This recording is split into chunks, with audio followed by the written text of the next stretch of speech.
lock, and load. This is Steve Deace. The Steve Deace Show. And greetings. Happy Friday. Welcome to the Steve Deace Show. Here on BlazeTV, radio, and podcast. I am Steve Deace. He is Todd Erzin. There is Aaron McIntyre. And BlazeTV contributor, friend of the show, Jill Savage is here with us. She will be joining us momentarily for the Deace Group, your weekly look at the week that was. We'll get into Feedback Friday as well, look at some of the responses that you have responded to us with. That and more coming your way on the program. Looking forward to it, including, given all of the cannon fodder that the overturning of Roe provided, I am sure a very meaningful bleep Lord Nefarious says here in just a couple of minutes. This part of the show, though, is brought to you by our friends over at ScoreMaster. Hey, when interest rates on a 30-year fixed interest loan double in 8 months, yeah, you literally, you learn every point counts. And that's why make sure you are maxing out your credit score with our friends over at ScoreMaster. They can show you, the credit companies will now at least give you your credit score for free, but will they show you exactly why you have that credit score? And then will they take it a step further and show you how to get to the score you need or want and how long they think it'll even take? We used ScoreMaster last year to get to an obscenely low interest rate by maximizing my credit score. So we've seen it work, which is why we would recommend that you give it a shot as well. It takes just minutes to try it for free to see how many points you can add to your credit score, and then you decide if that's sufficient enough for you to sign up from there for the help to get there. When you go to scoremaster.com/Steve, again, that is scoremaster.com/Steve. And now it is time for the Deace Group.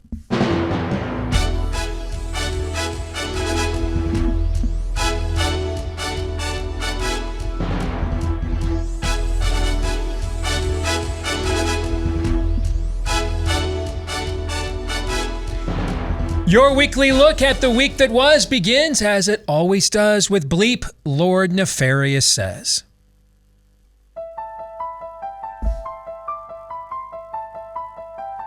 I'm gonna dumpster dive behind these abortion clinics. Take those mushy little gummy bear looking and eat them right in front of you. I'm gonna blend them into a smoothie, eat them right in front of you. I'm gonna be eating these little babies, and what are they gonna do? Cry to God about it? What's God gonna do? Strike me down with a lightning bolt like Zeus? Dude, Zeus will beat the out of a Christian God. There's no point in saying good morning, because it certainly is not one. Have a conversation. Calm down. Let's incite. No, let's Okay. not have a conversation. Calm down, You worthless little sack of I guess the pandemic's over. What's wrong, sir? You like killing babies? You love killing babies? I love killing babies. You love... See this turnout here? You ain't seen nothing yet. Women are going to control their bodies no matter how they try and stop us. The hell with the Supreme Court. We will defy them. We are working with supporters on the ground to make sure that we are providing services to women where we can. We are looking into everything, including assisting in transportation, something that HHS doesn't typically do. Can you do that legally? Talk to me later. That does not absolve this far-right, racist, sexist Supreme Court that made this decision. Yeah, it's a heartbreaking betrayal of half of the country. Sorry, I'm getting, watching the women there. It's emotional. We're used to the Supreme Court granting rights, same-sex marriage, sort of in reinterpreting things. This is a specific right being taken away. Now we know what happened with the Supreme Court yesterday. And if you read Clarence Thomas' concurrence, he said, thank you, Clarence Thomas. That vulnerability will be disproportionately borne by our most marginalized. This is a matter of life and death for our LGBTQ siblings. Gender-affirming care is life-saving, medically necessary, age-appropriate, and a critical tool for healthcare providers. As a pediatrician, when it comes to making sure kids are healthy and happy, I know how important care that affirmed someone's true identity can be. Do you feel like Roe v. Wade was constitutional in the first place? I don't care about the Constitution, to be completely honest. I really don't care. Indeed, we know, and that's the problem. Here we are. So let's get to the first question. And Jill, as the guest and also the lady, you get to go first. What was the foulest stench of the week that Aaron just highlighted for you, and why? Well, it's all just demonic, bro. That's this week in a nutshell. But when you look at it, obviously it's going to be everything with Roe v. Wade. And it's the way that the media is characterizing what happened, that media and elected officials are saying, oh, you had a constitutional right taken away from you. How do you live in a society where they are flat out lying to you that the fact that the 14th Amendment has the right to privacy never ensured you for the right to kill your child? They are lying to you every step of the way. For me, it's very hard to reconcile. And I know that that woman said, I don't care about the Constitution. She goes on to say, I would rather have it, go back and vote in my states. They all say this is the worst thing that's ever happened to democracy, when in fact, it going from a federal body into you being able to vote in your state is the essence of democracy. You get to choose in each of your own states how you want to go about living your life. That's correct. Absolutely. Here's the problem, though. That's correct on virtually every issue. It is it's healthcare to poison people with a vaccine that doesn't cure. Vaccines now don't inoculate and don't cure and make you sicker. Borders are the border is closed when it is overrun. Crime is down when the prisons have been emptied. Women are liberated when men become women and take their place. Should I go on? I mean, that's the issue. I mean, this isn't, we're over here like, wearing yellow jackets on a runway with orange cones trying to pilot the other side onto the runway of debate. Hey, we're over here having a debate. They're over there, lining up guns. Target acquired. You know what I'm saying? We're debating. We're debating over here. They're just howitzer in the place, flamethrowing it. And we're over here asking for a disputation. We're playing checkers. They're playing Calvin ball. Nice.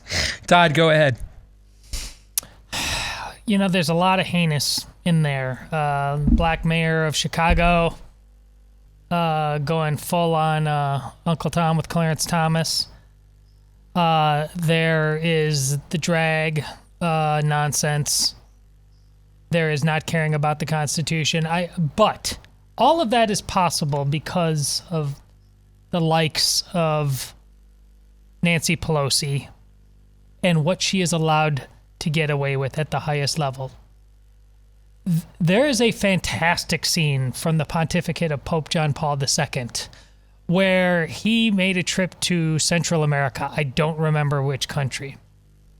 And liberation theology was very big at that time.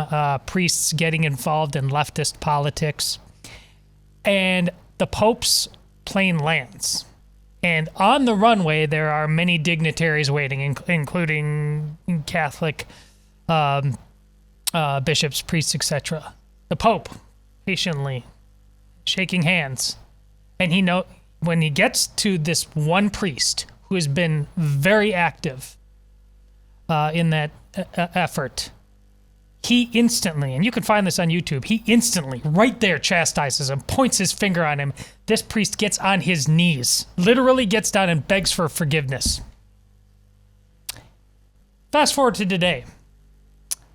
Dobbs, Roe overturned, Nancy Pelosi by her archbishop in San Francisco told to do not take communion. She's already excommunicated herself before this. So what does she do? not only here in the States took communion, but she manufactures a trip to the Vatican. And the Pope receives her. But a Pope that, as far as we know, has not said anything about that Dobbs decision, but receives her, and she takes communion in St. Peter's.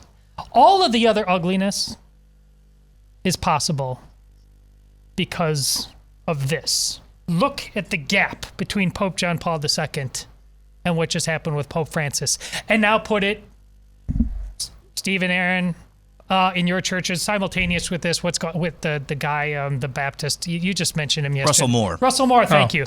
But, as Steve has said, everybody's got their Pope. And, the gap between what the church would do, separate, a version of separation in church and state is obviously something that exists on some level to protect one another. But once you guys get crazy, we're going to deal with you. I can't stress enough, every bit of crazy that happens in this montage over and over and over again ultimately falls in the lap of those who claim to be Christians and have totally redefined that to mean absolutely nothing at all. Yeah, Aaron, good luck following that. I was about to say, I'm not sure how I'm going to follow that, but along the lines, it's these days. Remember when we used to have this week's sign, the apocalypse is upon us? No. Remember that? That's so This wow. week's sign, the apocalypse was upon us. And you'd be lucky if you got some, in my position, some morsel of how did you put it, I should say, some, moss infected rock or whatever is crawling from the depths of hell today or this week. I was lucky if I got something that was compelling and good to illustrate how crazy the spirit of the age had become. That's Tuesday and Monday and Thursday and Wednesday and today. That's every single day. That's the air that we breathe right now. And in the cacophony of that just absolute demonic chaos, we lose sight of the fact that Ayanna Pressley believes this is a life or death. Being able to kill your baby is a life or death decision for Richard Levine. You cannot argue with that, to your point. You can't argue with that. Can't entertain it. Can't have some private island. You can't have some annexation out in the middle of the ocean. As Dave Mastio found out this week, you either confront it or it will destroy you. It will consume you. Mm-hmm. You got to destroy it. It must be defeated one way or another. On a scale of 1 to 10, with 1 being the odds that Aaron will successfully smoke 2 pork butts this weekend, and 10 being the odds that Lindsey Graham will successfully smoke 2 butts this weekend.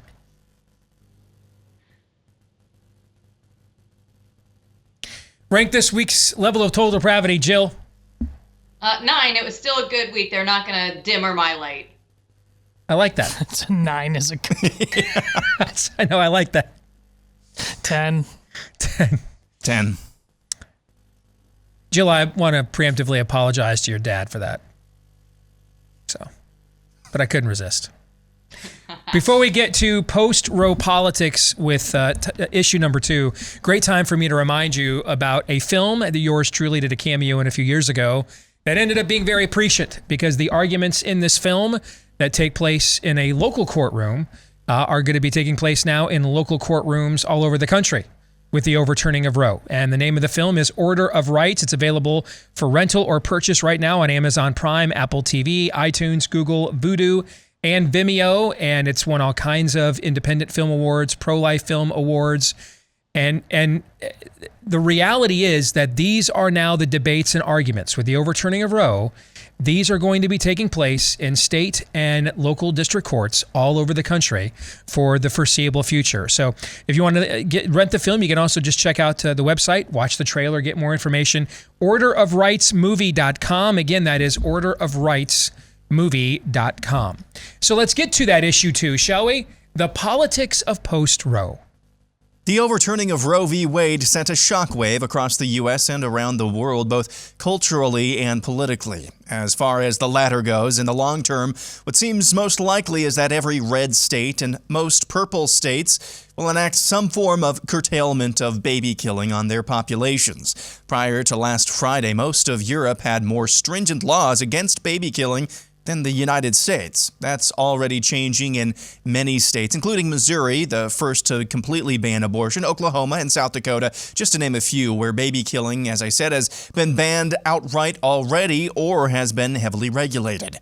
In the short term, it remains unclear what impact, if any, the ruling will have on the midterm elections. Most recent issue polling on what the electorate's priority list is show baby killing is very low on that list, with the economy being the most important thing to voters. All right, let's start the first question here. Aaron, I'll start with you.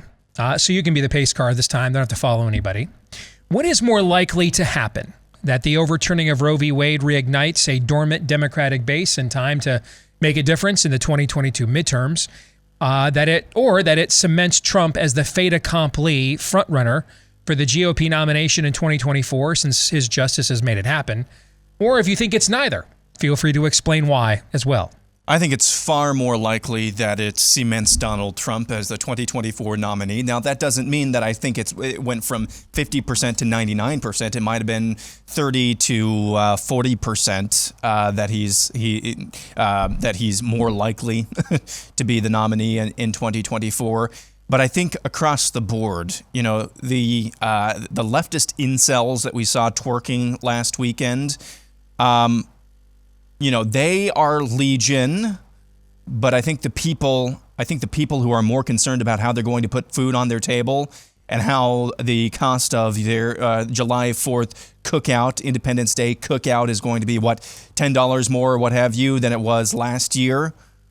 I think there are even more of those people that right now the present top of mind thing is I got to figure out how to eat. I got to figure out how to provide for the family. So I think in terms of timing, again, this is one of the things where four-dimensional chess is being played right now by somebody who's the only being in the universe who's capable of playing four-dimensional chess, which is God.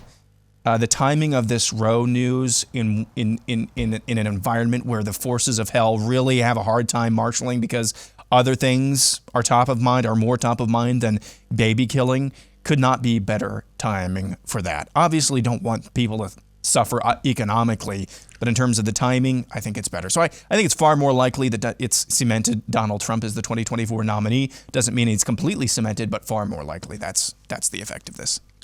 Jill? I'm going to say neither. And I'm going to say that Biden, we already know his voter base is the suburban women. So he's not going to add anybody. He's just not going to lose what is now his base. And much to Aaron's point, every time I come on this show lately, I feel like I'm saying the economy is going to be so bad this fall that nothing else will matter. So the Never Let a Crisis Go to Waste group isn't going to get anything politically out of their top issue. And that could not make me happier going in to a 4th of July weekend.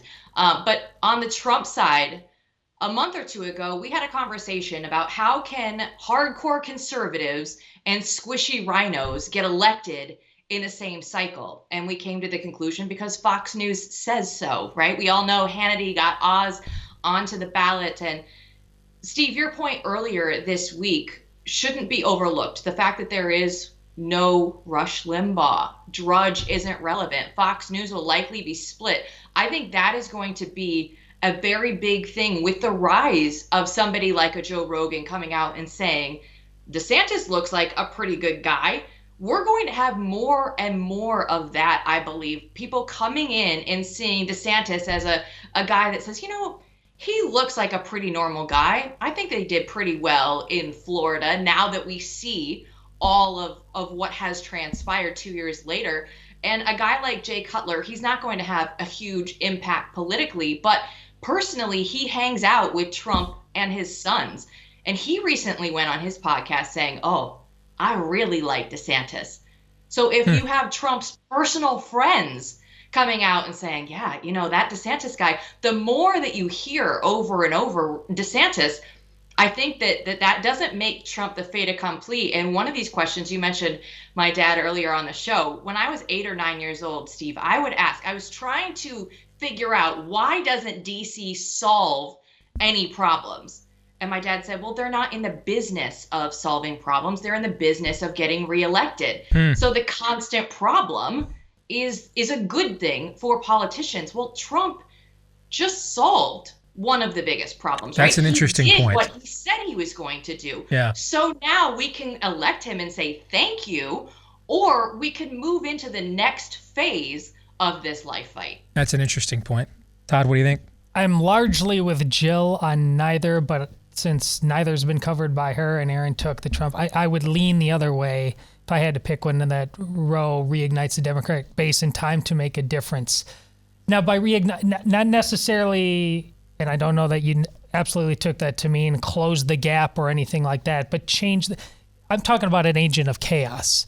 Again, when the Constitution doesn't matter, when the press is whole hog in just flat out covering for whatever lie anybody wants to tell, we can't necessarily know what level of chaos that brings to bear.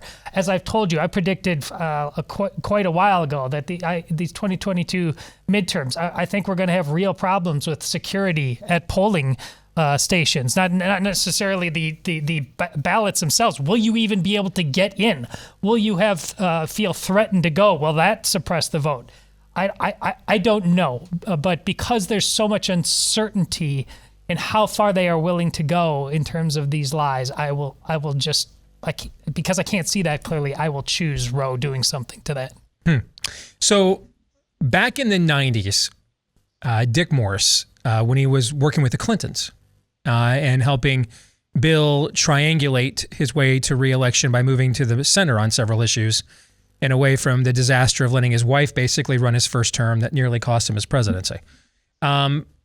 Morris made an observation that I think I've cited before in the past on the show, that if Roe versus Wade was ever overturned, Republicans would lose almost all of their Catholic support overnight. Now, if you know the history here, prior to Roe v. Wade, I couldn't find, actually, going back in history, as long as we've kept this stat, which is back to basically Al Smith being the Democrat nominee 100 years ago.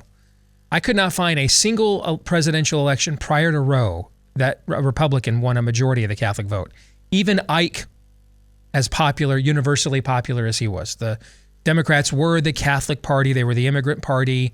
And keep in mind, in the early 20th century, most of the immigrants were Irish Catholics, Italian Catholics, people from Catholics from those countries. They were a predominant amount of immigrants, and they voted Democrat until Roe v. Wade. So now we are living in a post-Roe world. Since Roe versus Wade, every presidential candidate that won a majority of the Catholic vote, except one, has won the presidency. The one exception was the hanging Chad year with George W. Bush in 2000. He very narrowly lost them to Al Gore. But other than that election, every time someone wins a majority of the Catholic vote, they win the presidency, which means Barack Obama won a majority of the Catholic vote twice. Bill Clinton won a majority of the Catholic vote twice. Al Gore won a majority of the Catholic vote. Joe Biden won a majority of the Catholic vote, right? So then, Todd, let's discuss that. Now that we are in a formally in an Roe versus Wade overturned world, and Morris made this observation, 20 some odd years ago, how relevant do you think that is moving forward? Like this year, I agree with Jill that the economy is going to be in so much tatters that other than Karen from the cul-de-sac, who the polling shows she's going to hold on to Uncle Joe by her cold dead labias. Okay, everybody else is letting it go. Okay, so Karen from the cul-de-sac is going down swinging. But take away worst economy since the 2008 meltdown. Give us a state of things from a Catholic vote perspective, because you guys are you're the pivotal vote here. It's not relevant, but not because that wasn't right. I think that was very good analysis back then, but now we don't know what a man or a woman is. We have Drag Queen Story Hour. We see the montage. That's going to be taking You can't just ignore that. So even if the church, even if the local archdiocese isn't strongly speaking out against that, the same kind of pre-existing voter that would have voted against Democrats because of Roe will now substitute those issues for Roe. Is that what you're saying? Correct. In the near term. Now, long term, I mean, if suddenly, poof, this goes away, we return... I think this is why my lament about Nancy Pelosi at the beginning. The double-mindedness of the modern-day Catholic is a concern.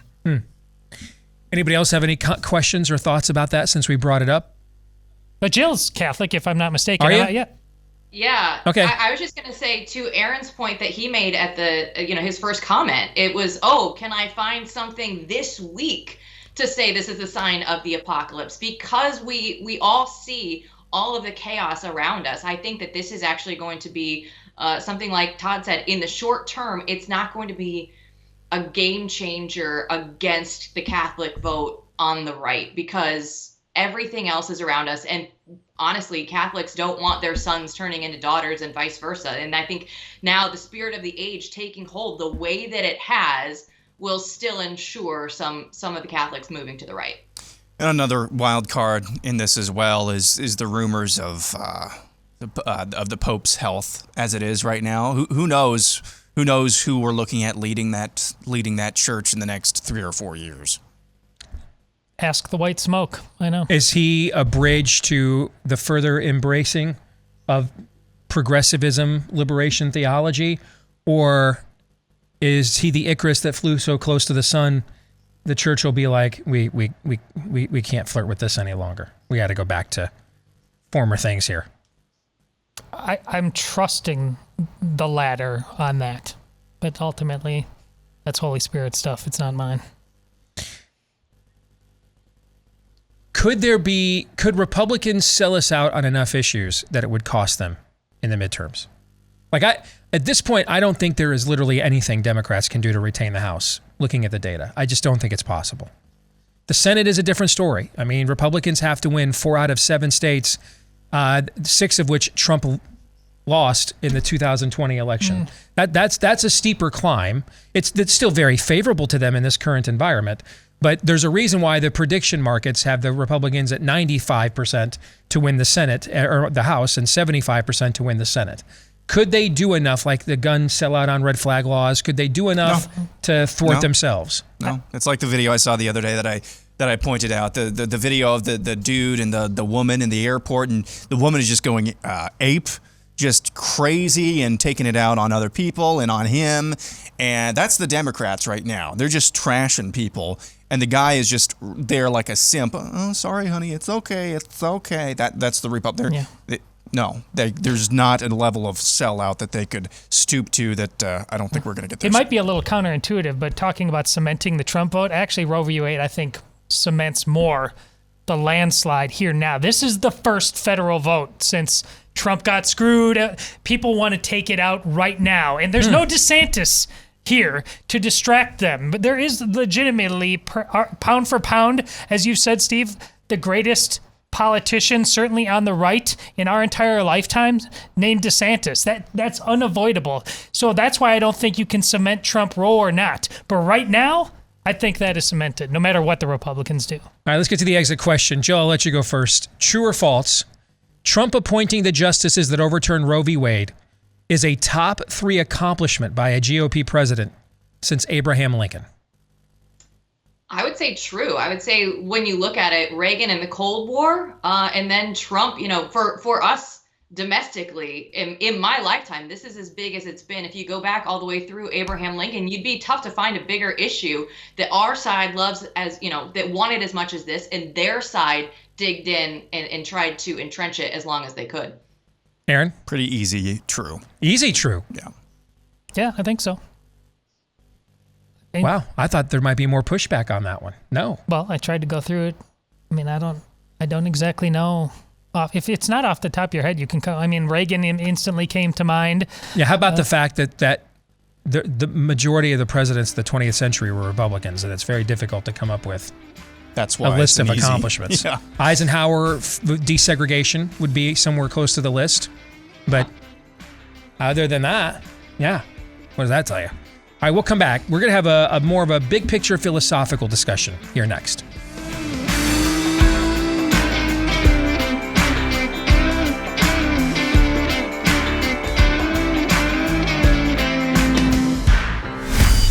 This is Steve Deace on the Blaze Radio Network.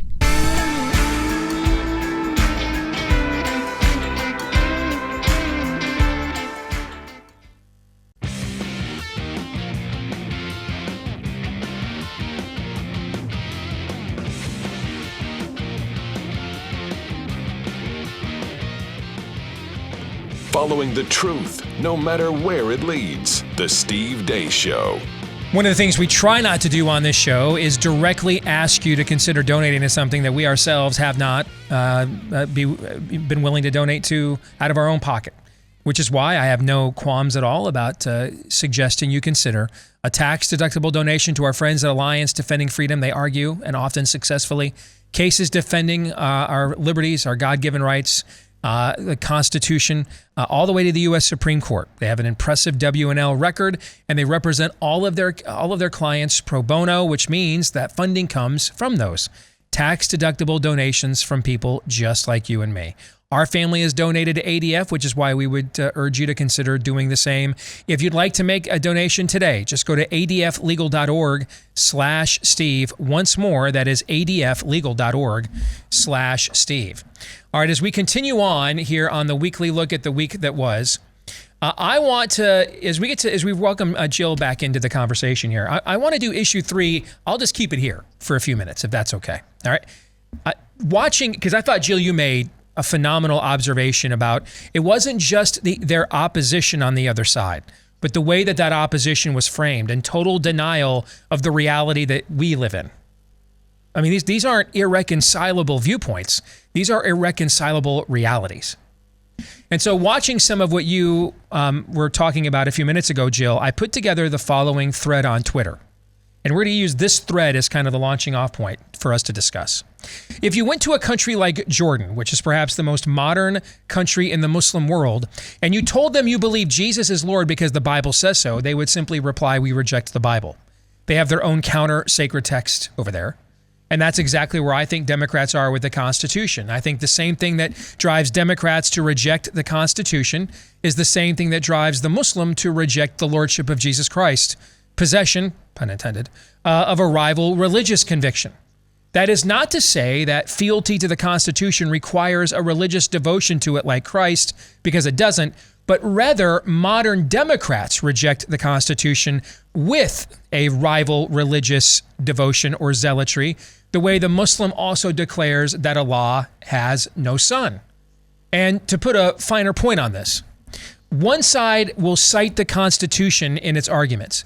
The other side doesn't care whatsoever about that same Constitution. That means the social compact is therefore null and void when there are only two parties to it, and one of them refuses to honor what was supposed to govern that compact. Which means, in my view, I think we are not a nation. We are on the brink here.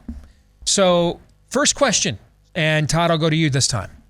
Do you view that this is an accurate description of the current state of things in our culture? Of course. And it damn well better become self-evident to more people if you have any chance of your children and grandchildren not existing in some form of bondage. Again, there's two sets of rules. They get to rule and you don't. No matter what you cite, no matter who you bring to your defense, it's just their narrative, period. Get on board or die on some level. And we're getting pretty darn close to literally, if that's how it has to be. Why do I know this? Am I being hyperbolic, or do I just look at what humans have done to each other in human history? When one side just decides for everybody how things are going to go with no check and balance on itself. I mean, ultimately, all of us are vying for a set of rules that we think everybody should live by. But as we talked about yesterday on the Glenn Beck show, The founders said, hey, we want these rules to apply to us as well. We will be judged as well, and we want to be judged if we're wrong on this. Trust me, the woke leftists, they don't want to be judged about anything. They want to humiliate you. They want to embarrass you. And you all in your comfort keep thinking that somehow you can either tiptoe through the raindrops or common sense will prevail or yada, yada, yada. You, like I've said with vaccination specifically, you're all a bunch of crack addicts. You just need your fix of nostalgia or something just to keep the world flat. It's not going to work. It's not because I'm smart that I understand it.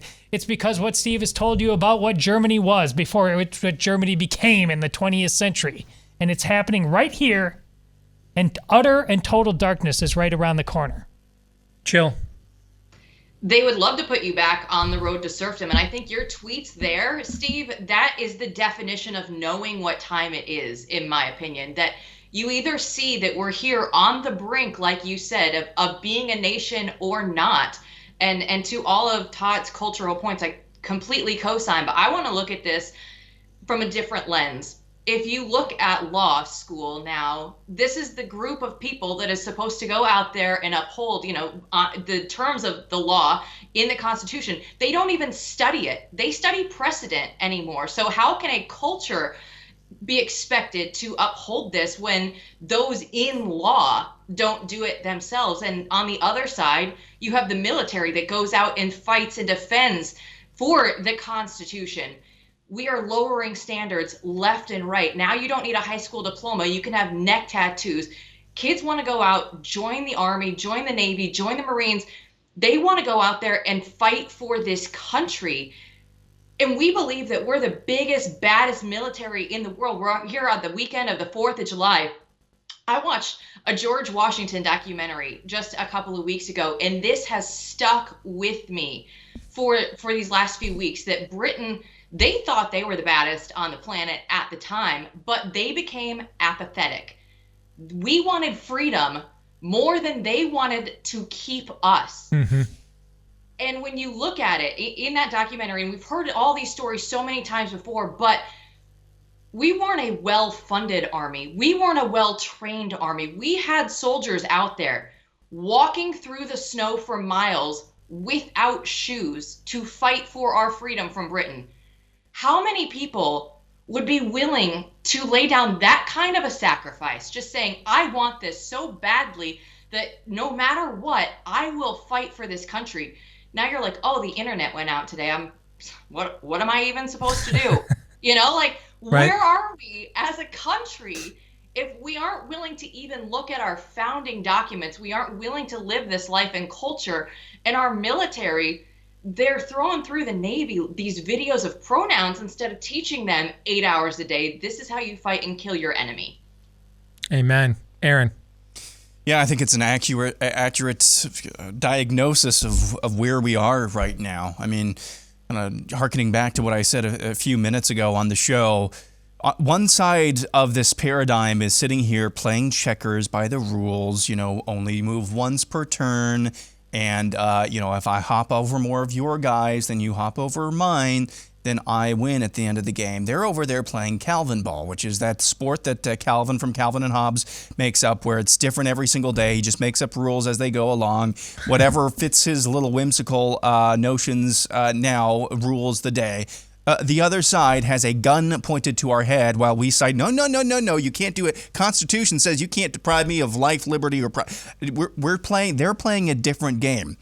They're whose line is it anyway? To give you another analogy, 3 analogies. Whose line is it anyway? The show where everything's made up and the points don't matter. They live in a different paradigm, a completely different reality, as you said, Steve. A completely different reality where essentially, I think at the heart of progressivism, and I've said this before, they would rather enslave you than kill you, but they'll settle for you being dead. That is what drives progressivism. It is just power. Power, power. End of story.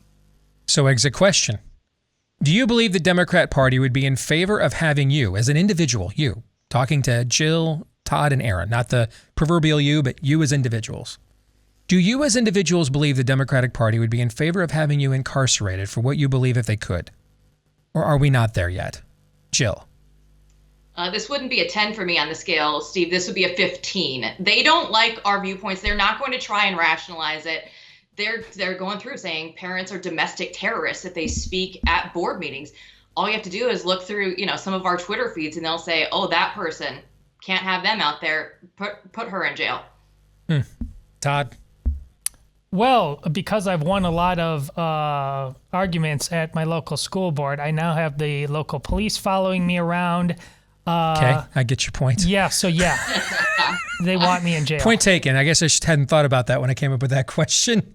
Aaron, Todd said? Yeah. Yeah, what Todd said. Yeah, okay. All right. Before we get to our kicker question, a reminder about our friends at realestateagentsitrust.com. Obviously, buying or selling a home can always be one of the more stressful things you do in any market, but certainly in these unprecedented times. Ding. And indeed, Let's Go Brandon's not making it any easier, right? So make sure you find yourself a veteran, successful, credible real estate agent to help guide you successfully through the muck and the mire. And where would you find them? Well, we make it easy for you. Just head to the website, realestateagentsitrust.com. Again, that's realestateagentsitrust.com. Just about anywhere you want to go or get away from. We can help you find an agent that will help you get to the finish line at realestateagentsitrust.com. All right, so let's get to issue 4, our kicker question this week. What is the best summertime jam? So Parade Magazine just came out with its top 10 summertime pop songs of all time. Here's the list. Number 10, Summertime Blues, Eddie Cochran. Number 9, Love is Like a Heat Wave, Martha and the Vandellas. Number 8, Boys of Summer, Don Henley. Number 7, Hot Fun in the Summertime, Sly and the Family Stone. Number 6, Here Comes the Sun, The Beatles. Number 5, Summer of '69, Bryan Adams, one of my all-time favorite songs. That would be my pick. Number 4, Vacation, Go-Go's. Number 3, Summer in the City, Lovin' Spoonful. Number 2, School's Out, Alice Cooper. And number 1, California Girls by the Beach Boys. Which one of these are you picking, or are you going off the grid? Jill, I'll start with you. I will go with Here Comes the Sun by the Beatles, but Steve, to your point, the Summer of '69 by Bryan Adams. I live in Nashville, and if you walk up and down Broadway, I promise you, you will be hearing that song sung all throughout the bars down here. I mean, that's got to be at least in my top 20 all-time favorite songs. I'm going with this list, California Girls. This is encouraging. Look at what the modern California girl is. This is an homage when things made sense. It was. Are there any California actual girls left? Exactly. What's a girl? But this is an unapologetic homage to you're girls and we're guys, and we really dig you. And once you understand that, we become our best selves once we're trying to find one of you specifically, and hopefully vice versa. It's just a simple, fun song about what really matters in life. Finding a girl who likes you as much as you like her and making a life together. I mean, I love this song. Okay. Aaron?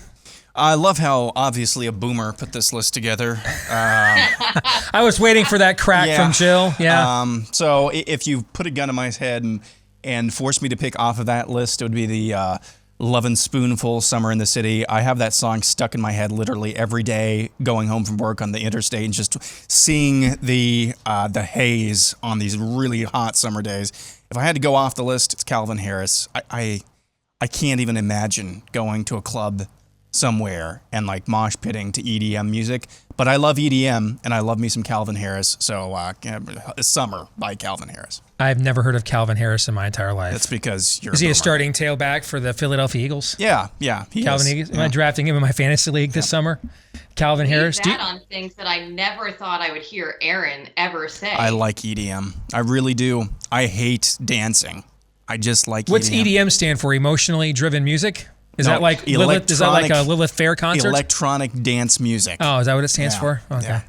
I really didn't know. Yeah, it's just some guys. I just hired my daughter to run my TikTok page. I don't want to learn anything new anymore. I'm done. I've learned enough. I don't want to learn anything new. Nux? I'm glad we're done learning. We are officially done learning here. So we'll leave the learning to you, whippersnappers. All right. Let's get to our predictions. Jill, go ahead.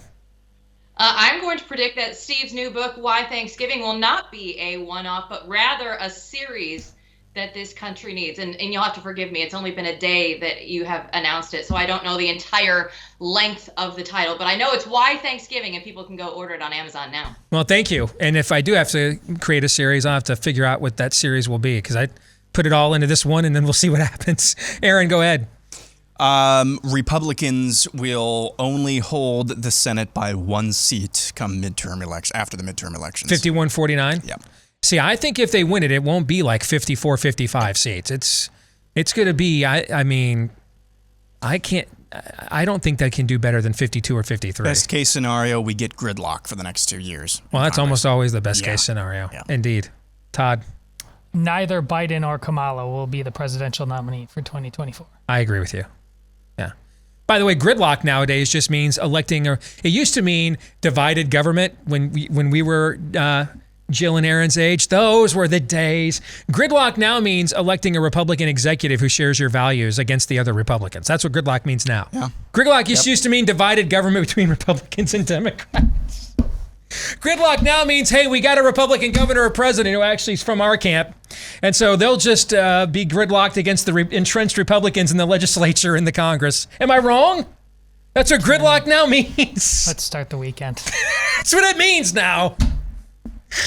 It's like I asked a few minutes ago, are there any California girls left? Gridlock now means we won a primary, and the rest of the Republican Party, after that guy wins, will now try to stop them. That's what it now means. My prediction for the week, man, I don't want to do this. Oh, not because it's negative, but because it's not, man. And I have an incredible track record on negative predictions. I have a horrible track record on positive predictions. I hate to do this, but I will. The just concluded Supreme Court session, I know people are rightfully not happy with the immigration ruling. You could spin that was more about executive orders, I guess, than the immigration ruling itself. But on every other issue that really matters to us, with the exception of the military jab ban, they ruled the way we wanted them to, and even often the way we wanted them to do the ruling, like writing the opinions we wanted them to write. So my prediction is that this session has marked a clear shift for the foreseeable future of the court to the right, and that I believe all the protests and all of the threats have actually moved ACB and Kavanaugh to the right from what we saw their first years on the bench in response. And I hate myself for that prediction. Who are you and what have you done? Because I'm going to get burned with this next year. I know it. I know it every time. Every time. Michigan's going 0-12 in football this year. That's my prediction now. Jill, good to see you as always. All right, have a great weekend. You too. I hope you're right, Steve. All right, thank you. God bless. We'll come back, and it'll be Feedback Friday when we return. The truth, straight, no chaser. Steve Deace. On the Blaze Radio Network.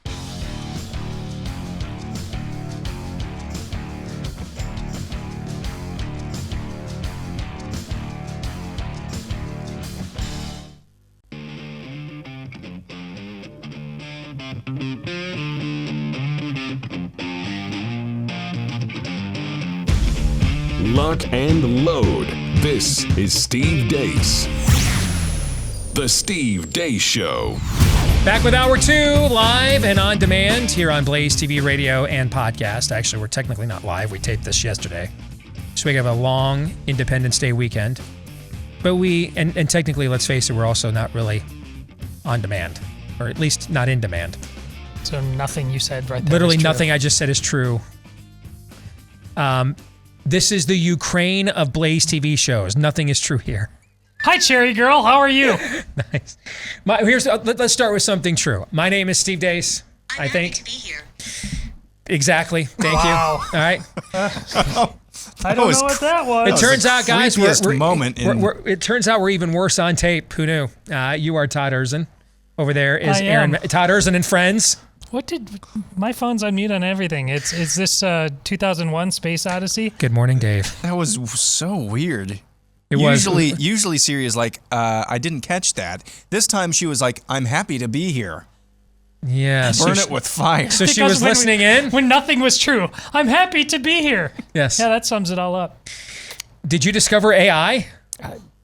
Okay. All of a sudden, the next time it speaks Todd's checking account number, or dude, I got you. Next time it speaks 6/18/24. You know where I'm going with that. 4/8/15/16. Let us know what you think about what we think via the stevedeace.com inbox. You can email us, steve@stevedeace.com. DEACE. Like us on Facebook, MeWe, Parler, and Gab. Follow me at Steve Deace Show on Twitter, Getter, and also over on TikTok and Instagram. And then you can get clips of the show that are free to watch and free of any censorship when you go to rumble.com/Steve Deace Show. For those of you that are podcast listeners, I don't know, why do I motion to the podcast listeners? They're not watching. I do that all the time. I just noticed that. More lies. It's all fake. We are your fake news. This episode of Fake News or Not? Yeah. So I guess if I'm going to be true to the podcast listeners, I should do this.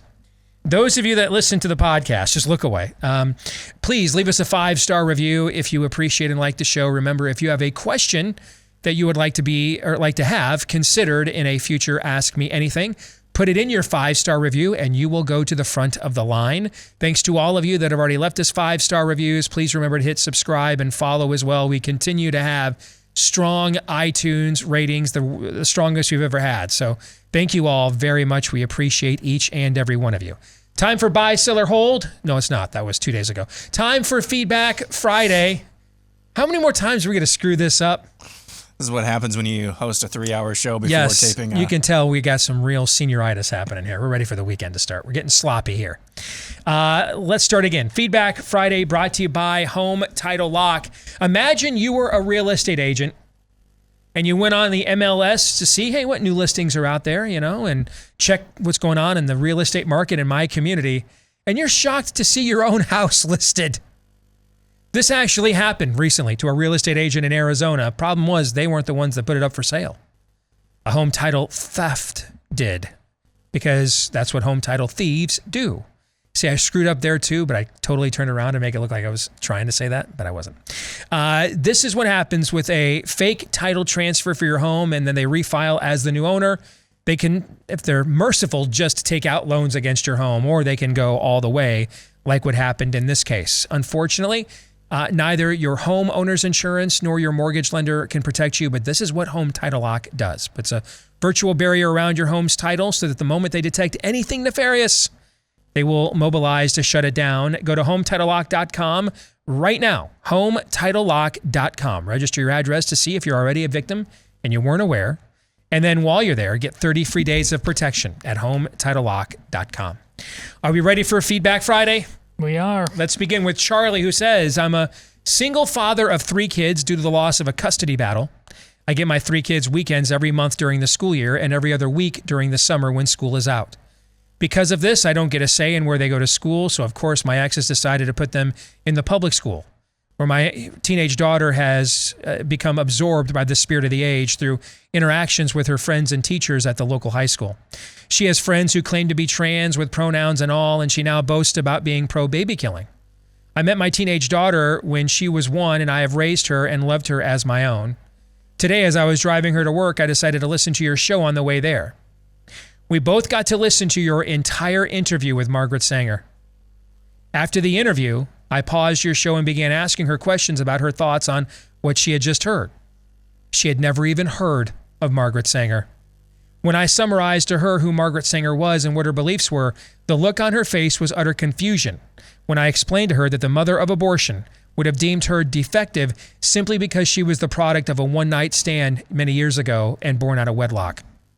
Needless to say, the conversation the rest of the way was a tough one for her because her worldview was being questioned and riddled with holes. Before she left my car, I told her that I loved her and that I'm glad Margaret Sanger didn't have her way because my amazing oldest girl got to live and be in my life.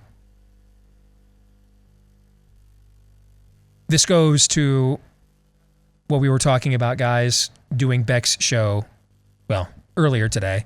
Today, Biden tells Americans to suck it up and just keep paying. Now it's my turn next. Okay. Everything. We got to finish. We got to land this plane stat, guys. All right. It's coming apart. Okay.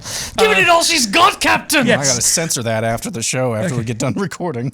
We got to figure out where the rest of the friggin' dilithium crystals are. That's what we got to figure out. But this is what we were talking about earlier today when we did Glenn's show for Independence Day, the loss of a legacy, the loss of a heritage. And Charlie, you know this, brother. Children like your daughter, children like a lot of kids, millions of kids in this country, were not intentionally made ignorant so that they would be free of God's plan with their life to self-actualize and reach the top of Maslow's hierarchy of needs, or Maslow's. No, that's not why they were dumbed down and made ignorant. It was so they could be slaves.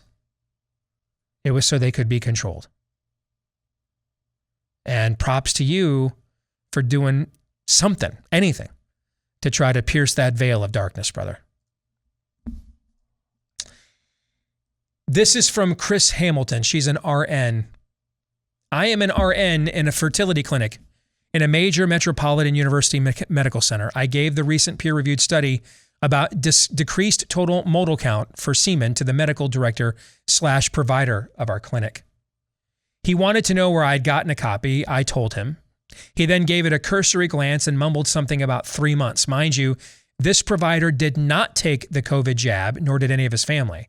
He's been skeptical of it from the beginning. He's a gem then. Hold on to him.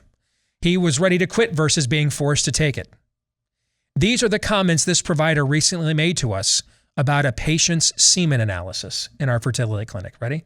Quote, his sperm analysis shows normal sperm counts but decreased total motile sperm count due to borderline motility parameters. Most importantly, sperm morphology is now 0% with severe head and tail defects. Unquote. It would be interesting to have a study done regarding morphology, which refers to the size, shape, and appearance of a man's sperm, which when abnormal can decrease fertility. Although I can't confirm if this patient was vaccinated, most of the patients and spouses in our clinic are. This is just one example of recent abnormal semen analysis results. We also have had a patient of ours who we impregnated that recently lost the baby at 26 weeks, and I know for certain that she was vaccinated. We are also seeing an uptick in the number of cancer patients coming to us before beginning chemo treatments for fertility preservation. And mind you, these are young patients. That's the thing.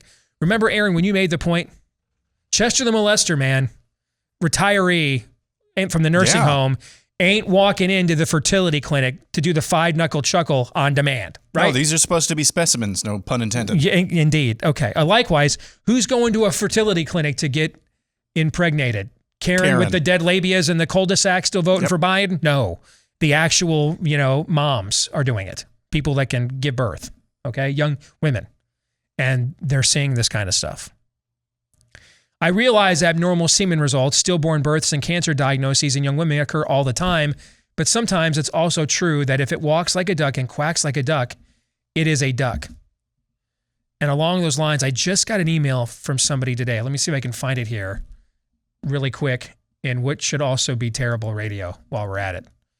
Because someone else had sent me a note about what they were seeing in their clinic. Let me see if I can find it here. It's just a second. Here it is. I'm a fan who's an RN. Just thought I'd let you know that we've had a weird slew of young females with rectal bleeding. And from what I've seen, they've all been jabbed.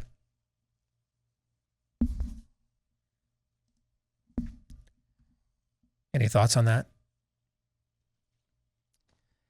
I mean, I go back to asking again, if this were a purposeful depopulation scheme, what would they have done any differently? Listen, we're all culturally, individually, if you took this is the Green Mile. Dead man walking. Wow. Our entire culture, I mean, at a molecular level, wherever you look, it is a ticking time bomb. By design now. By design. Steve, your book that is now being turned into a movie, it could not possibly have been more prophetic about its main premise. Like, why, if the devil is trying to pull this off, is he telling everybody? And Steve, What's the answer to that? Because he knows he's already won. There's not. Once you let go of that rope, you're not holding on. It's not sliding through your hands. It is gone. No matter what lies you tell yourself, it is gone. It is going to take miracles to turn this thing around, folks. So pray and pray hard. Pirates of the Caribbean. Awkward segue. One of the lines Very at the random. beginning of the movie. Elizabeth Turner and Elizabeth Swan and Will Turner meet, and Will Turner says something, Miss Swan, and Elizabeth says, how many times must I tell you not to call me, or how many times must I tell you it's Elizabeth? And Will says, at least once more, Miss Swan.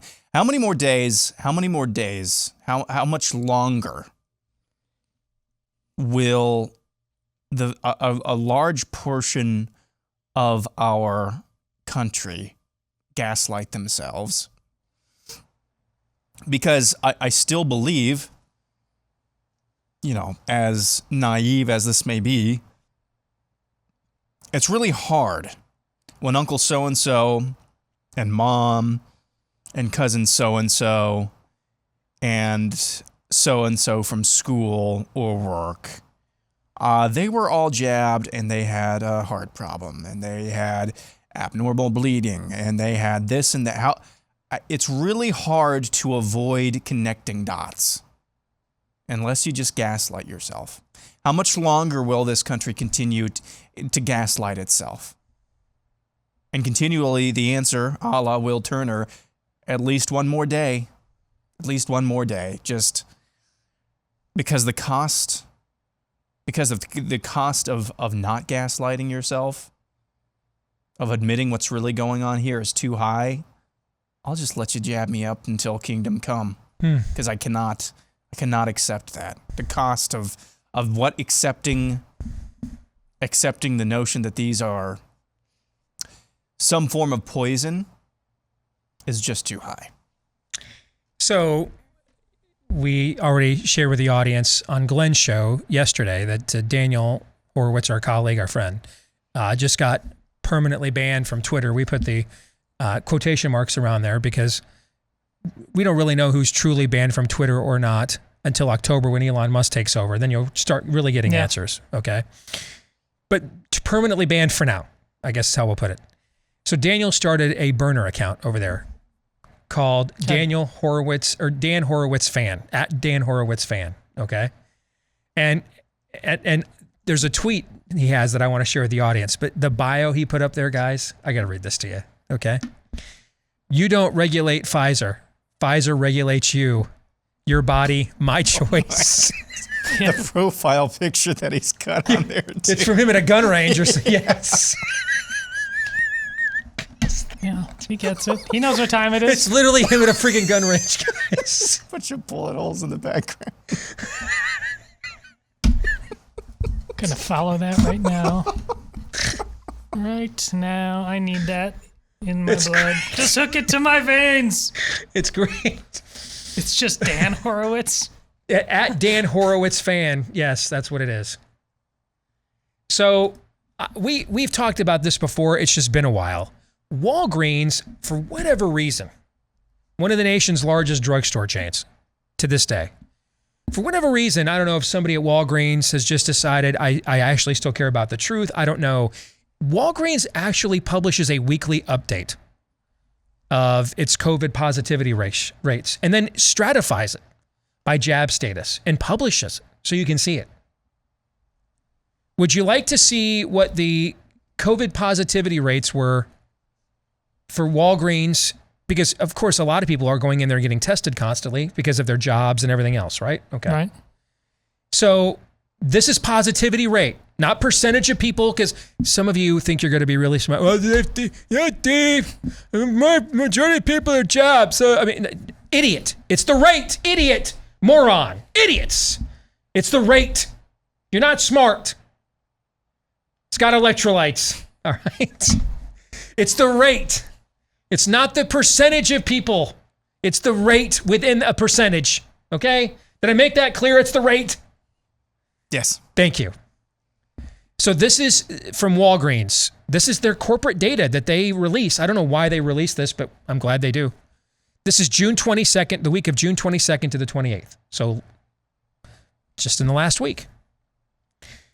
Not jabbed, 26.3% tested positive for COVID.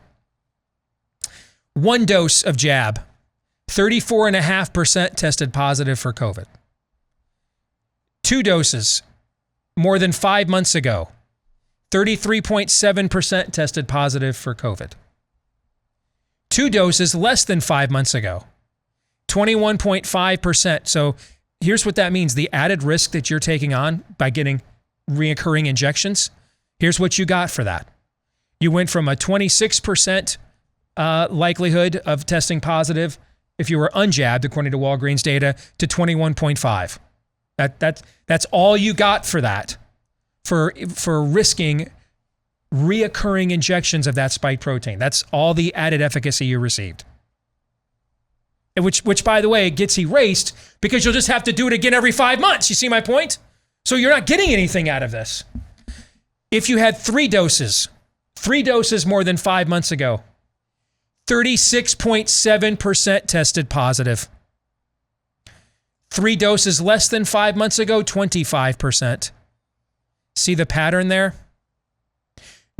Remember when I said last September on this show, make your decision now.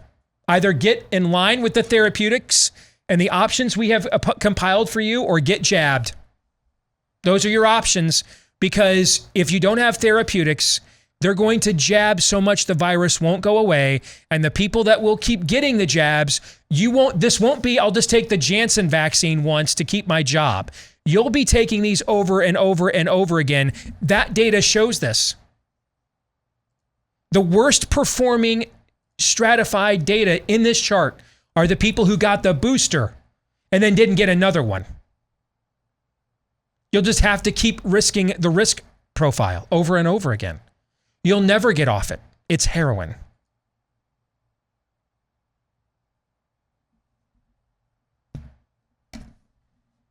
This portion of the show, not brought to you by heroin. Brought to you by our friends over at Built Bar, who are heroines, if you get the transition that I made there. Because they created the absolute greatest protein bar of all time, and chocolate chip cookie dough chunk is coming back, folks. It's coming back. America is about to be great again. But hey, if you can't wait, you need a refill, that's okay. They have so many other great flavors. Well, they have all the other great flavors, and then some are just greater than others. Because it's the greatest protein bar you've ever had. You will not believe this thing is 130, 150 calories. You know, it varies by bar. You won't believe it. And you won't believe it's got that much flavor, all covered in real chocolate, but not packed with carbs and sugar grams and calories. It's the greatest protein bar ever. Use my last name, Deace, as your promo code. Get 15% off right now when you check out at Built.com for Built Bar. That's Built.com, B-U-I-L-T, Built.com for Built Bar. Promo code Deace to get 15% off today. Let's continue on with Feedback Friday. Aaron Bland writes, my wife is on the precipice of the third trimester of our first child. So I have 3 non-political questions for you fellas. Ready?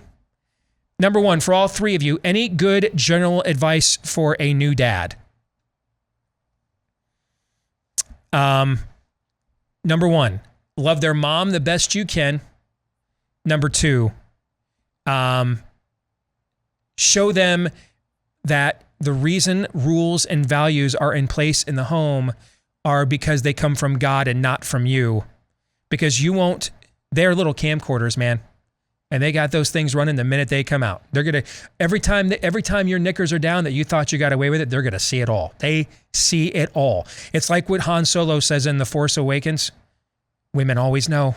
Okay, the kids see everything. They see everything, hear everything. You won't hide anything from them.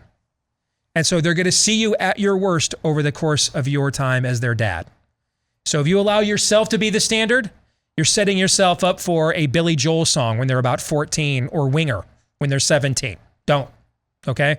Be very honest where the values and the morals in the home come from, because you have to hold yourself as equally accountable too when you fall. Those would be the first 2 pieces of advice I would have. Gentlemen, you want to add anything? have clear standards and then let them see you fight for them publicly. If it's just words and they never see you fight for them, they'll learn to do the same, and the standards will mean nothing. So this question was about new dads, right? Yes. I would say the biggest thing is don't be afraid. Just don't be afraid. Don't even think about that. Don't even think about being afraid. Don't even think about being nervous. The birthing process, you will be very stressed, but at all times, this begins very, very early. Especially now, it's really, really tempting for me to go home now that Ben's crawling and trying to headbutt Dad all the time and play. It's really tempting for me to just go over to him and just play with him and forget, oh, hey, I have a wife right here has been, needs some attention as well. At all times. Giving birth, newborn at home, put her first, always, above yourself and above the little baby as well. And just don't even think about being afraid. Yeah, it can be nerve-wracking, but they need you. They need you. Both of them need you more than you need to think about the nerves or the anxiety or what have you. Question 2 for Steve and Todd specifically. Any good advice for a daughter dad? One of the best compliments my wife ever gave me when our daughters were both very young, she said to me, and I mean, I can quote it to you because that's how much I internalize this. You're making it very hard for future boyfriends and husbands. Meaning I was setting the standard of love, nurture, and adoration so high that few men were going to be able to reach it. Yes, absolutely. Because few men are worthy of reaching them. So yeah, I'm going to raise that standard very, very high of what they expect to receive from the most important man in their life. You bet I am. Oh, amen to that. Well, in this culture, it didn't start at the beginning with any grand four-dimensional chess. It was just duh. But I feel called as much as anything in my life to be a father of specifically girls. As a father of 4 of them, it seems to be my destiny, and that just becomes clear the more we don't even know what a girl is. But from the beginning, there's that play soccer, which wasn't by design. Be athletic, all those things, but be unapologetically a young woman and start embracing all of that which that means.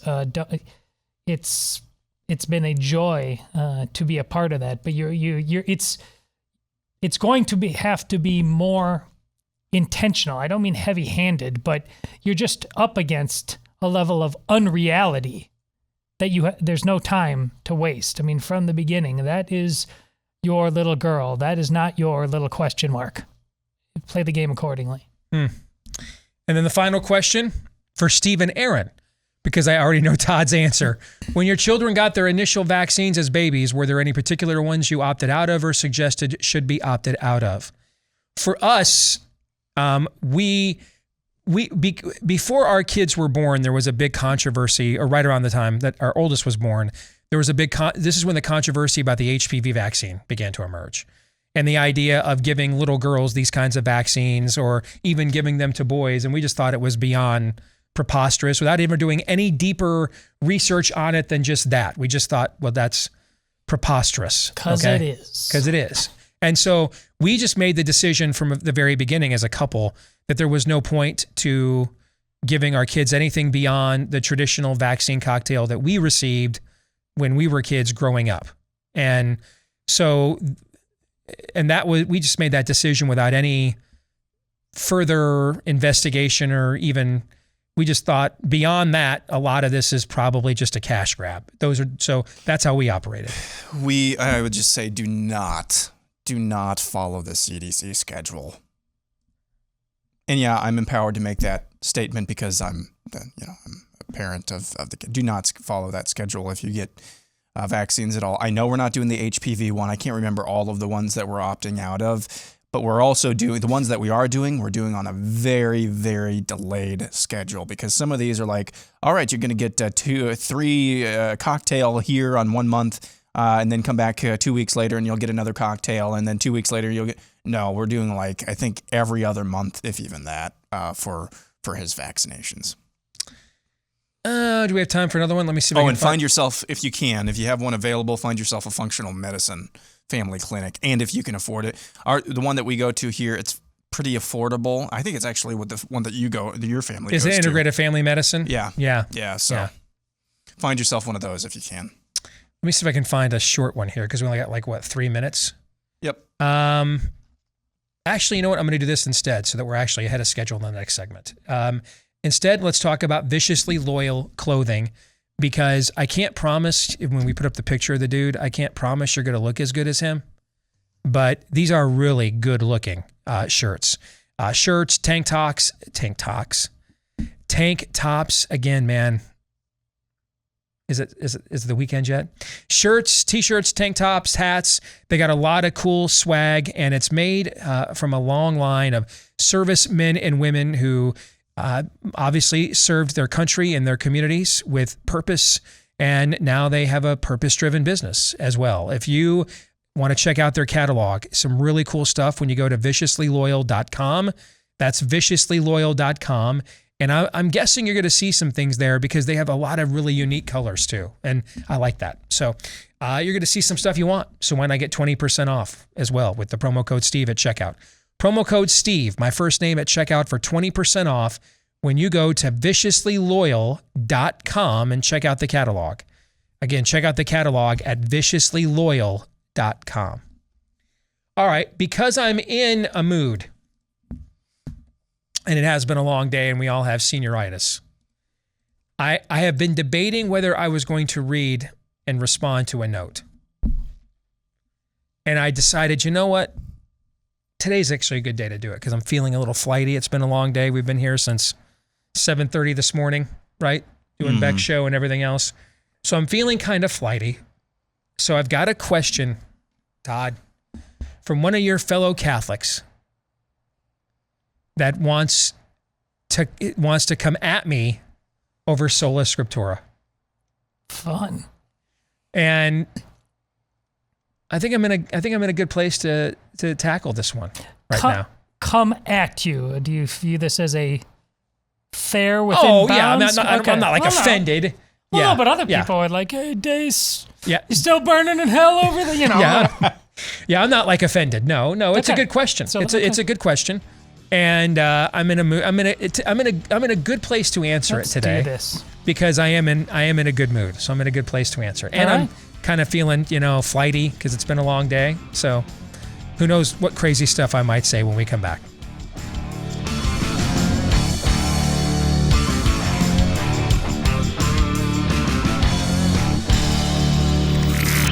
The truth, straight, no chaser. Steve Deace. On the Blaze Radio Network.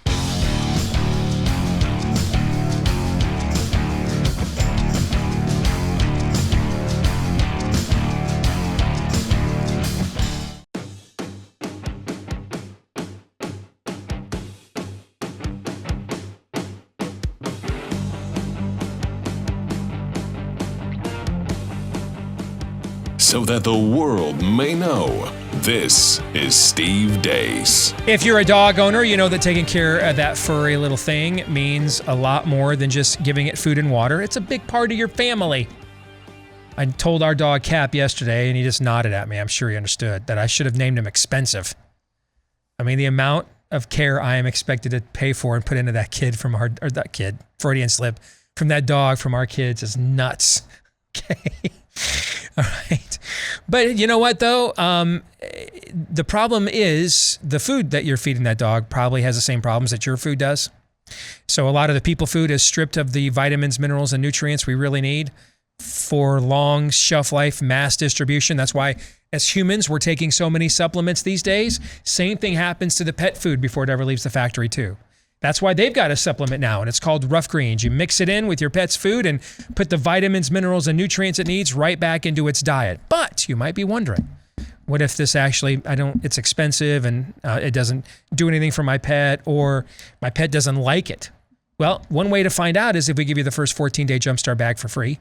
We will ask you to pay for the shipping, so you have some investment in this equation. All right, because we do want you to try it, not just send out a bunch of free stuff that sits on a shelf and never gets used. We think this stuff really works and it's good for your pet. Our dog Cap loves this stuff. If you want to try it for your dog, roughgreens.com, RUFF for roughgreens.com, or you can call them at 833-ROUGH-DOG. That's 833-ROUGH-DOG. All right, let's get back to some Feedback Friday. Bill Rogers says, I often marvel, Steve, at how smart you are. You grasp things that most people do not. With that in mind, I also marvel how someone as brilliant as you are embraces sola scriptura. Where in Scripture do you find that you only should believe the Bible? I assume that Todd has discussed with you that we as Catholics, what we think about as tradition, and that tradition is also important. And Jesus established his church on earth, placing Peter as its first leader. I'm not looking for a confrontation. I am truly curious. These are great questions.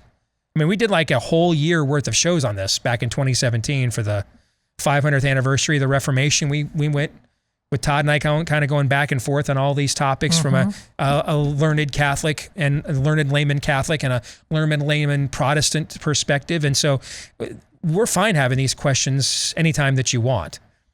We're not offended at it when you guys ask us these questions. We're far more concerned you're going to get offended at the answer. Okay? But you can ask us these kinds of things anytime you want. In short, it is very true that sola scriptura is not in the Bible.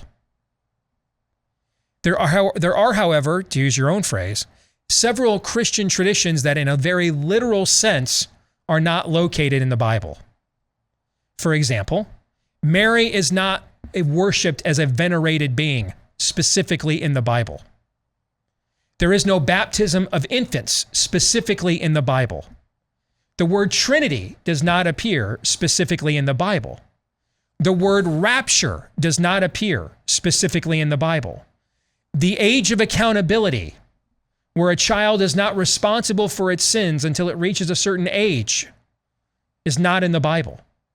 Now, I've picked here I picked on purpose a selection of traditions that come from either Protestant or Catholic circles. So the question is, if there is not a specific reference to something, is there specific evidence of something? Right? So sola scriptura is not specifically said in the Bible. However, sola Christos, sola fide, which you as Catholics also believe, that's the word sola fide solus Christos are not in the Bible. Actually, Catholics disagree with us on sola fide. That's the other one.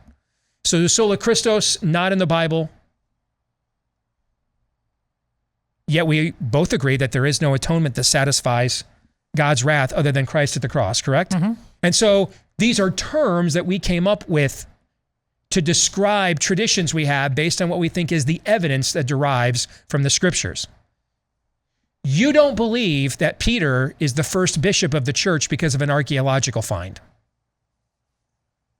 You believe that Peter is the first bishop of the church because Christ looked at him and said, depending on how you translate the word rock or Cephas, upon this rock, I will build my church, and not even the gates of hell will prevail against it. And then in accordance with that, the early church looked at and deferred to Peter as its very first leader. We see that in the book of Acts, for example. So it wasn't like an archaeological find. And one day there was like a list of, church officials, and it said Peter was first bishop. Is that where the evidence comes from? No, you guys take your evidence from the Bible for this, correct? Partially, yes. Yeah, you guys think you're rightly dividing the word of God in order to come to that conclusion, and that's where that tradition comes from. Same thing with the Trinity. Jesus said to baptize in the name of the Father, the Son, and the Holy Spirit, teaching them the commands I have given you. Okay? The word Trinity does not appear. The doctrine of the Trinity is everywhere throughout the New Testament. An entire book of the New Testament, which we did a Bible study of a few years ago, not coincidentally. I didn't pick that one randomly. I picked it on purpose. Colossians, it teaches what's called a Christology, which means it teaches the specific divine revelation of Jesus Christ, that he is He is the physical manifestation of the Trinity. He is God incarnate, Emmanuel, God with us. So the question isn't where sola scriptura is in the Bible. The question is there adequate and sufficient evidence for sola scriptura? The Bible says that all of Scripture is God-breathed. It says that about all of Scripture. It doesn't say that about all of tradition. It doesn't say that about all of church teaching. It says that about the Bible. It says that about the Scriptures. Now, I'm someone as an evangelical, by the way, that thinks we've made a tremendous mistake in going too far the other way in vanquishing tradition altogether. I have said that many times over the years. I've said it from the pulpits of evangelical churches when I preached. I don't believe that tradition is equal in authority to the Scriptures, but I absolutely believe that it has some authority, that there is absolute wisdom to be found in learning from Athanasius, Irenaeus, Augustine, Eusebius. John of Damascus, in an era where we confront Islam, and John of Damascus at the advent of Islam was having debates with sheikhs and caliphs throughout the region at the time, and learning from those situations and seeing how the gospel was lived out in formative years and by formative leaders. I think there's absolutely value in that. And I think that we have provided, frankly, an insufficient catechesis within the Protestant church by not providing for that on any level whatsoever. A couple of weeks ago at our evangelical church, our pastor made a reference to Polycarp. I will guarantee you, the vast majority of the people in that church had never heard that name before. Didn't know what a Polycarp was. Is that a detergent at Costco? I don't know what that is. What is it? I go get that out in the Des Moines River and then throw it back because it's too small. A Polycarp, what is it? What is that? I don't know. It's a very important figure, pivotal figure in the early history of the church. So ultimately, what you and I, as you as a Catholic and me as a Protestant, this conclusion you and I came to when we were discussing this during the Reformation anniversary, is really this is a question of ecclesiology more than theology. What is the authority? Because the other things on tradition that we would disagree with each other on come from a different question of ecclesiology, meaning that a Protestant won't perform certain functions because they're not explicitly demanded in the Scriptures or found there in their reading of them. Where a Catholic will do so because they believe that they are somewhat revealed there or perhaps fully revealed in church teaching or tradition. Is that fair? Yeah. Okay. I want to make sure I don't take anybody out of context here. Okay. But that's ultimately the question. Even, in fact, for the ultimate source of the authority of the Scriptures, I would actually go to Christ himself. It says in the Gospel of John, in the beginning was the Word. And the Word was God, and the Word became flesh. That not only is Jesus God incarnate, he is the Word of God incarnate. There is no higher authority in the universe on matters of wisdom and revelation than the Word of God. So we would derive, and I mean, we could do I know that some of my Protestant brethren are going to send me 87 paragraph notes. You forgot this and that and that. I mean, guys, I got 8 minutes and 14 seconds left. Okay. I mean, this guy, Bill, you asked me a great question, but you asked me a question that our two camps have been arguing about for 500 years, and I had 10 minutes to answer. So I'm giving my best shot. Okay. But I'll rest my case at this point. Do you want to add anything before I move on? Oh, once again, as always, Steve's nothing but incredibly fair about starting with the fact, if you're turning in for the first time and haven't heard me say this, but one of the specific, I worked for him for roughly a year, memory serves, before I was actually on air with him. And one of the decisions to bring me on air, he could tell you all of them, but one of them was because I was Catholic. So he not as a whipping boy, obviously. He wants that he knows how many Catholics watch this. The Catholics like you who just wrote him this letter and appreciate all he does for the cause of Western civilization, not tanking on our watch. I would simply say that it's not, when I talk about Scripture, it's not what isn't said from a Catholic point of view. It's actually what is. If you just take one moment, Luke himself says there are many other things that are not written here. And then just post-Easter, if you in the book of Acts, to me, there's just so many moments throughout the book of Acts that I think just need to be dealt with, they're not fleshed out as if you are a post Grand St. Peter's Catholic, but there's obviously an intent, a structure that is far more implied. It's just exactly what does that look like, and Catholics themselves have believed that looks different throughout time. So I'm glad you asked the questions, and more to the point, Steve is always glad you ask these questions. Yeah, I love these questions. Just here's my caution. If you want me to answer more specific questions about things because let me backtrack for a second. This isn't a church show. That's not what the Blaze signed me to do, okay? It just so happens that it often sounds like that because that I analyze the events that the Blaze hired me to analyze through a biblical worldview lens, okay? But it's unintentionally theological from the Blaze's standpoint. Meaning the Blaze didn't. We're going to do theology today with Steve Deace. That's not the show, right? Okay, right. No. But because to do the task they asked me to do would require for me to engage my theological beliefs. Okay, that it comes across that way unintentionally, right? And so we can build a very diverse audience religiously, even within, theistic, monotheistic, or Judeo-Christian circles. That is not meant, though, to paper mache over or pretend as if real, sincere differences that matter don't exist. It's just that our show's format isn't the primary place for them. However, in moments like this, if you guys are curious, you want us to address things, or you want us to know what we think about things, we're happy to do that.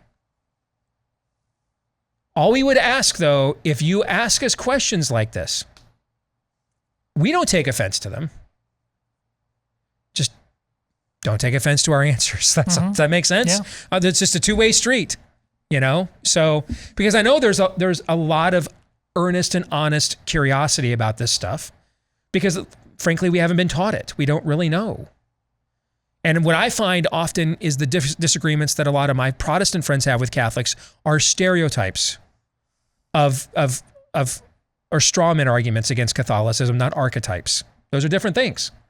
Archetypes and stereotypes are different things. So I'm totally fine arguing with the archetypes, but I don't want to argue with stereotypes. And let's love our neighbors, we love ourselves. We wouldn't want them arguing against stereotypes of us either, right? So that's all. And one thing about Protestants that they are right, and I guarantee you, Steve might start weighing and measuring differently because he said it himself. You want him to start considering the Catholic take on things more seriously? How about us Catholics start taking it more seriously in every way? We talk about the 50-50 vote, which not specific to any one election, but over the causes we're arguing about now is just a sign of utter chaos and confusion. With one bishop here taking away communion, and the Pope, in fact, then turning around and giving it to Nancy Pelosi. And again, we're not arguing in the margins, in the gray areas of like some hidden sin from 50 years. They're talking about the Catholics saying sin is hard and deviously as you can, burn it all to the ground. And here we're like, I don't know. I guess that's just the way of things. Yeah, why on earth? So since you went there, if you and I were not friends and we were just on a debate stage, the Catholic and Protestant perspective, the first thing I'm just telling you I'd come back with is, come back to me about your magisterium when Nancy Pelosi doesn't get communion from the Pope. Yes. Then we'll talk. Yes. Show me that you're actually serious about your own leadership structure, because what you call leadership, I just call another bureaucracy, and frankly, I'm tired of them. If my Protestant church goes nuts, I can just leave it and go somewhere else. Okay, so what is the point of all of this tradition, all of these layers of guideposts And Watchmen, if in the end Nancy Pelosi gets on a plane, flies halfway across the damn world and to get around her own bishop and has the Pope himself deliver her communion right after Roe v. Wade is overturned or right around the time where he still is silent about it. What is the point of that? So when you figure that part of it out, when the guy you tell me is the first bishop is the line of descendancy from St. Peter starts acting like it, okay, then we'll have a conversation. If we weren't as friendly and we weren't trying to maintain a relationship here, and it was just pure go for the win in the argument, that's what you said is exactly the card I would play. And you'd be right. I mean, where does our moral authority come from when we're afraid to display it ourselves? Any final thoughts before we get out of here today, guys? Aaron, you want to say something? We got about a minute left. I think you should reconsider something, Steve. Maybe Todd should be a whipping boy with a literal whip. I think a lot of people would find that entertaining. You mentioned that you didn't bring him in as a whipping boy. No. Watching me whip Todd? Yeah. Are you getting emails from Lindsey Graham? No, I'm just saying that, I don't know, might bring a new layer to the show. We're going to go now. It's beer 30. John 3:17. You're listening to Steve Deace on the Blaze Radio Network.